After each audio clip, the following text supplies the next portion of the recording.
Alhamdulillahirabbil alamin, wassalatu wassalamu ala asyrofil anbiya'i wal mursalin wa ala alihi washabbihi ajmain.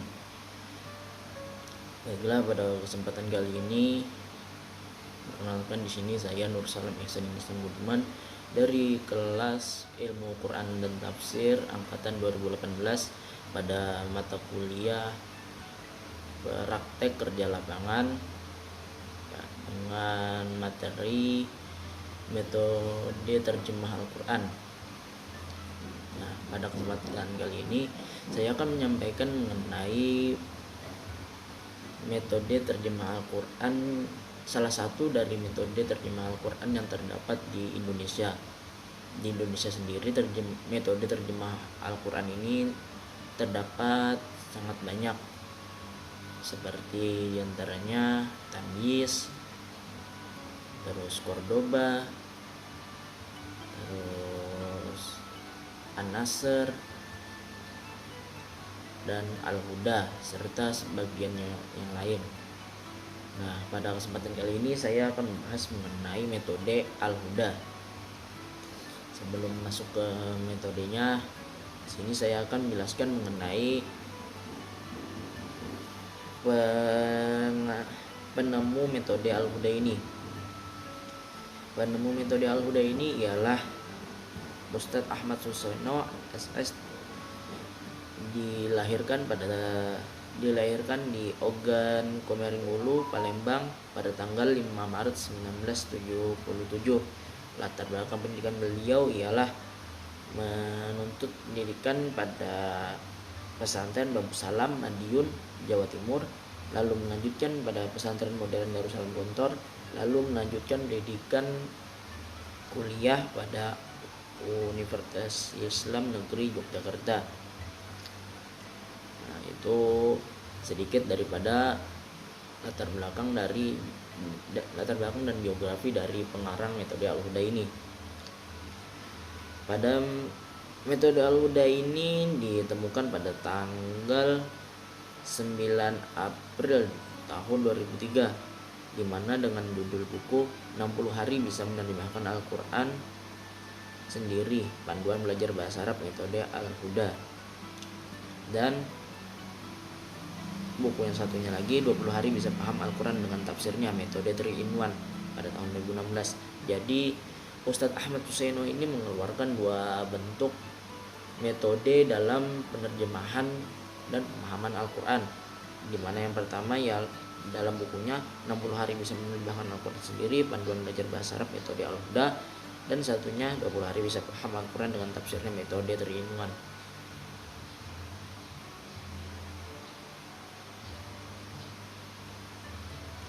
Nah, pada metode Al-Huda ini pembahasan penerjemahan Al-Qurannya itu terkhusus pada penerjemahan terhadap kata demi kata. Jadi misalnya dalam suatu surah, dalam satu ayat tertentu terdapat suatu kalimat. Nah, suatu kalimat itu dirombak menjadi beberapa kata. Nah, dari kata-kata tersebut dicarilah terjemahannya dengan metode Al-Huda ini, baik dari pembagian katanya, mulai dari fiil, isim, mufrad, dan sebagainya. Nah, pada pembahasan metode Al-Huda ini terbagi menjadi beberapa bagian pembelajaran. Pertama yaitu mengartikan. Nah,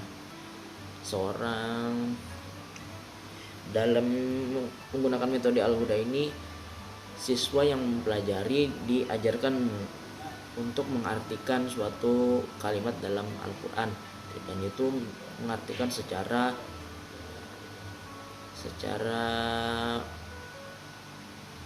mudahnya saja dulu untuk awalnya, untuk memperkenalkan dirinya, untuk memperkenalkan metode Al-Huda ini, bagaimana metodenya ini. Lalu kedua, di sini siswa akan mempelajari mengenai bagaimana pembagian jenis kata. Nah, jadi kan dalam kaidah bahasa Arab itu kata itu terbagi menjadi beberapa bagian. Nah, di sini dijelaskan dalam metode Al-Huda ini pembagian kata, jenis katanya itu apa saja. Nah, setelah ditemukan pembagian jenis katanya, maka akan diterjemahkan lagi, maka akan diterapkan lagi metode yang pertama tadi. Lalu yang berikutnya pembagian jenis isim. Nah, di sini setelah sudah bisa membagi suatu kalimat menjadi beberapa kata, maka langkah berikutnya ialah membaginya kembali menjadi isim apa yang ini dan isim apa yang ini. Nah, lalu berikutnya setelah bisa membedakan satu sama lain, yang mana isim, yang mana bukan, maka di sini dirinci lagi isim tersebut termasuk dalam isim apa. Nah, lalu berikutnya pembagian fiil. Nah, pada langkah berikutnya pembelajarannya yakni mengenai pembagian fiil. Setelah sebelumnya mengenal bagaimana isim atau kata benda itu, maka berikutnya seorang siswa yang menggunakan metode Al-Huda ini diajarkan untuk mengenal mengenai pembagian dari fiil. Nah, setelah sudah bisa membedakan yang mana fiil dan isim, bagaimana bentuk fiil, bagaimana bentuk isim, maka langkah berikutnya setelah mengenal pembagian fiil atau kata kerja tersebut, dibagi lagi menjadi kata kerja fiil tersebut termasuk dalam kata kerja aktif atau pasif. Nah, setelah bisa membedakan mana kata kerja aktif dan pasif, maka masuk ke bagian metode yang lain. Metode langkah yang berikutnya yakni mengenali ciri-ciri fiil madi, mudhari dan amr. Nah, di sini lebih rinci lagi. Setelah sebelumnya kata kerja itu seperti ini contohnya, lalu diperinci lagi menjadi beberapa bagian yang terdapat dalam fiil.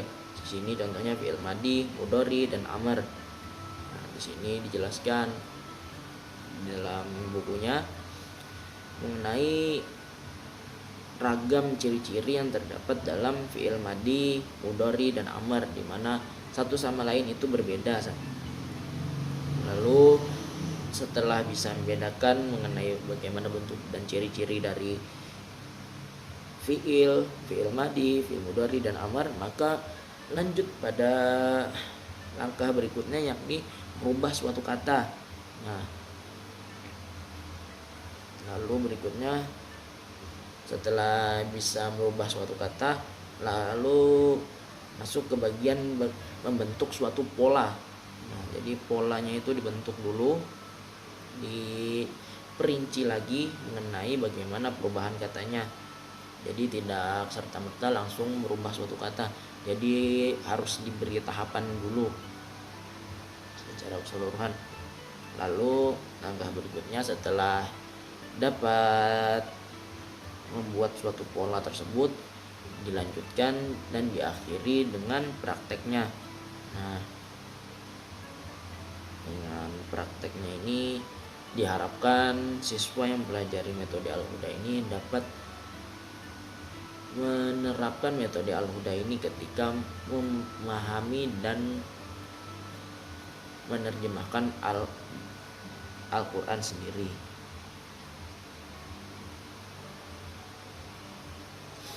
Mungkin itu saja yang bisa saya sampaikan mengenai penerangan metode Al-Huda ini. Untuk yang lebih jelasnya nanti mungkin bisa kunjungi link video YouTube berikut ini. Nah, di sini pada link tersebut yang merupakan link dari YouTube dari Ustadz Ahmad Susaino sendiri, yakni paham.alquran. Nah, di situ dijelaskan secara rinci mengenai bagaimana penerapan metode Al-Huda ini. Jadi di sini saya menjelaskan secara ringkasnya saja mengenai bagian-bagian yang terdapat dalam metode Al-Huda ini. Mungkin itu saja yang bisa saya sampaikan mengenai metode Al-Huda ini pada kesempatan metode praktek kerja lapangan pada kali ini salah khilaf, mohon maaf. Wabillahi taufiq wal hidayah. Assalamualaikum warahmatullahi wabarakatuh.